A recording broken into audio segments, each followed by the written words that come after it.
अस्सलाम वालेकुम। कैसे हैं आप? उम्मीद करती हूँ कि ठीक होंगे और खुश होंगे। तो आज हम बात करेंगे कि जो शख्स आपको टाइम नहीं दे रहा, तो मेरी बस कुछ बातें आपको बताऊंगी, उन पर अमल करना। मुझे उम्मीद है कि वो शख्स आपको टाइम ज़रूर देगा। हम बहुत सारी ऐसी गलतियाँ कर देते हैं जिसकी वजह से वो इंसान हमें इग्नोर करता है, हमें टाइम नहीं देना चाहता। सबसे पहली तो बात यह है कि आप ये देखें कि क्या वो शख्स वाकई में बिज़ी है, कोई बहुत बड़ा बिजनेस है जिसे उसे चलाना है, या वो उसकी कोई जॉब है, मतलब उसकी टफ रूटीन है कि वो वाकई में बिज़ी है। फिर तो ऑब्वियसली बात है कि वो आपको टाइम कम देगा। आपको इस बात को अंडरस्टैंड करना चाहिए। लेकिन अगर वो ये सब वजूहात नहीं है, उसके बावजूद भी आपको लगता है कि वो आपको टाइम कम दे रहा है, तो इसका मतलब ये है ना कि वो अपने टाइम को ज़्यादा इंपॉर्टेंस दे रहा है आपसे ज़्यादा। उसका वो जितना भी टाइम है वो उसके लिए ज़्यादा इम्पोर्टेंट है, वो ज़्यादा वैल्यू रखता है आपसे। आपकी शायद उतनी वैल्यू नहीं है। अगर वो आपकी जगह किसी और चीज़ को टाइम दे रहा है, तो इसका मतलब है कि उस चीज़ की वैल्यू ज़्यादा है। या तो आप उसके लिए काम इंटरेस्टिंग है, जिसकी वजह से वो आपके साथ ज़्यादा टाइम स्पेंड नहीं करना चाहता, आपको इग्नोर करता है। या फिर जो उसका काम है, चाहे वो थोड़ा भी है, लेकिन वो उसके लिए ज़्यादा ज़रूरी है, जिसकी वजह से वो आपको अहमियत नहीं दे रहा। तो जब वो अपने काम को या अपने इंटरेस्ट को जो है आपसे ज़्यादा अहमियत दे रहा है, ज़्यादा टाइम दे रहा है, तो आपको भी इसी तरह करना चाहिए कि अपने काम को, अपने इंटरेस्ट को ज़्यादा अहमियत देनी चाहिए। जो इंसान खुद अपने वक्त की कदर नहीं करता, तो दूसरा इंसान भी उसकी अहमियत को नहीं समझता। बिज़ी हो जाए, ये नहीं कि अब आपने जी फेक एक्टिंग करनी है। अगले इंसान को पता चल रहा है कि जी आप बिज़ी नहीं भी है, या आपकी जो रूटीन है, डेली रूटीन, वो इतनी टफ नहीं है, लेकिन इसके बावजूद आप जानबूझ के प्रिटेंड कर रहे हैं कि आप जी बिज़ी हैं। सिर्फ प्रिटेंड नहीं करना, फेक शो नहीं करवाना, रियल में आपने कहीं बिज़ी हो जाना है। जब आप अपने टाइम की वैल्यू करेंगे ना, उससे अंदाज़ा होगा कि हाँ, मेरे अकेले का टाइम कीमती नहीं है, इस शख्स का भी टाइम कीमती है। इसके भी अपने इंटरेस्ट है, इसके भी अपने काम हैं, बहुत सारे लाइफ के बहुत सारे गोल्स हैं जिनमें ये बिज़ी है। तो वो इंसान भी आपकी वैल्यू करेगा। दूसरी बात वो ये कि कभी कभी ऐसा होता है ना कि हमें खुद अपने आप पे कंट्रोल नहीं होता, अपने इमोशंस पे कंट्रोल नहीं होता। हम चाहते हैं कि हम उस इंसान से बस बात करते रहे, वो अपना सारा टाइम हमें ही देता रहे, 2 घंटे 3 घंटे हमसे बात करता रहे, जबकि उस इंसान के लिए उसके काम और उसका जो टाइम है वो ज़्यादा वैल्यूएबल होता है। हालांकि अगर वो आपसे डेली आधा घंटा बात भी कर लेता है, तो ये आपके लिए इनफ होना चाहिए। वो हमसे 3 घंटे 4 घंटे भी बात कर ले, तो भी हमारा जी नहीं भरता। तो ये तो हमें सोचना चाहिए ना, हमें खुद पर कंट्रोल करना आना चाहिए ना, कि हम उस इंसान के बगैर भी अपने टाइम को कहाँ पे मैनेज कर रहे हैं, किस तरह से अपने टाइम को यूटिलाइज कर सकते हैं। क्योंकि हमारी नीड बहुत ज़्यादा है, हमारे इमोशंस बहुत ज़्यादा है, हमें खुद पर कंट्रोल नहीं है। तो इस तरह भी अगला इंसान जो है ना, वो हमें कम वैल्यू देता है। फिर आप एक और गलती करते, बस थोड़ी सी बात कर लो ना, बस 5 मिनट बात कर लो, 10 मिनट बात कर लो, बस ये लास्ट बात कर लो, बस 2 मिनट के लिए मैसेज पे बात कर लो। जब आप इस तरह मिन्नतें करते हैं अगले इंसान से, उसका टाइम मांगते रहते हैं, उसके अटेंशन मांगते रहते हैं ना, तो इस तरह वो इंसान जो है ना आपको और इग्नोर करता है। आप इरिटेट कर देते हैं ना अगले इंसान को उसकी मिन्नतें कर कर कर। अगर उसके पास टाइम होगा भी ना, तो वो आपको टाइम नहीं देगा, आपको वैल्यू नहीं देगा। तो इस तरह किसी के पीछे नहीं पड़ जाना। फिर आप गुस्सा करना शुरू कर देते हैं कि मुझे टाइम क्यों नहीं दे रहे हो। इस तरह की हरकतें जो आप करते हैं ना, इससे अगला इंसान और चिढ़ जाता है, वो आपको टाइम नहीं देगा। तीसरी बात यह कि जब भी वो इंसान आपसे बात करेगा मैसेज के ज़रिए, कॉल के ज़रिए, तो आपका जो बिहेवियर है ना वो कंप्लेनिंग होता है। आप हर टाइम बस गिले शिकवे लेकर बैठ के कंप्लेंट्स करने शुरू कर दिया, तो उससे लड़ना शुरू कर दिया, गुस्सा करना शुरू कर दिया कि आप हमें टाइम ही नहीं देते हैं।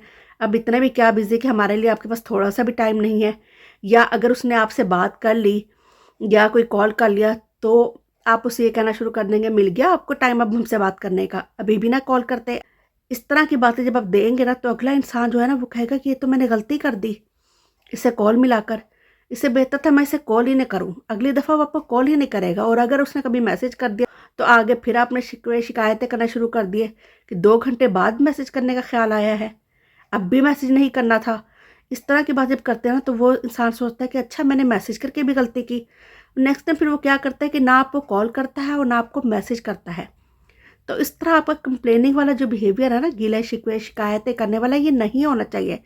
इस तरह कोई इंसान भी है ना, कभी भी खुलकर आपसे बात नहीं कर सकेगा। वो कहता है मैं जब भी अपनी बात करना चाहूँगा, अपने कोई प्रॉब्लम बताना चाहूँगा, तो आगे से इसका बिहेवियर जो है वो कंप्लेनिंग ही होगा, इसका लहजा जो है वो कंप्लेनिंग ही होगा, हर टाइम शिकायत है। तो अगला बंदा ना तो आपसे कोई बात शेयर कर सकता है, ना कोई आपसे बात कर सकता है।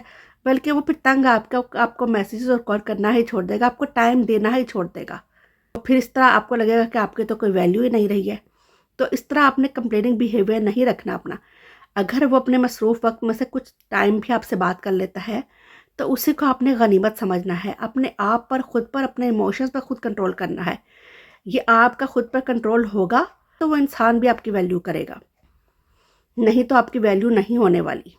और अगर आपके कॉल करने के बाद भी, मैसेज करने के बाद भी अगला इंसान आपको मुसलसल ये कह रहा है ना कि मैं बिज़ी हूँ, मेरे पास टाइम नहीं है, या अभी मैं बात नहीं कर सकता, तो इसका मतलब समझ है आप कि वो इस टाइम आपको इग्नोर कर रहा है, या इस टाइम आप में उसका कोई इंटरेस्ट नहीं है, उसके सामने कोई और ज़्यादा अच्छी इंटरेस्टिंग चीज़ है, या कि कोई और चीज़ उसके लिए ज़्यादा वैल्यूएबल है।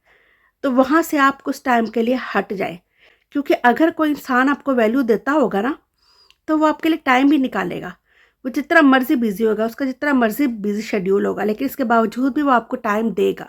लेकिन अगर वो आपको टाइम नहीं दे रहा और बार-बार एक ही बात करता है कि मैं बिज़ी हूँ, या मैं अभी फैमिली में बैठा हूँ, मैं अभी दोस्तों के साथ हूँ, अभी फलाना काम है, अभी ये काम है, तो इसका मतलब है कि आप उसकी नज़र में वैल्यूएबल नहीं है।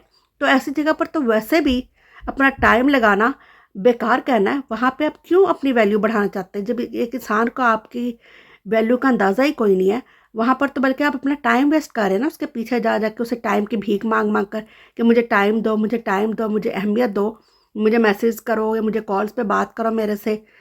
इस तरह करने से कुछ भी हासिल नहीं होगा।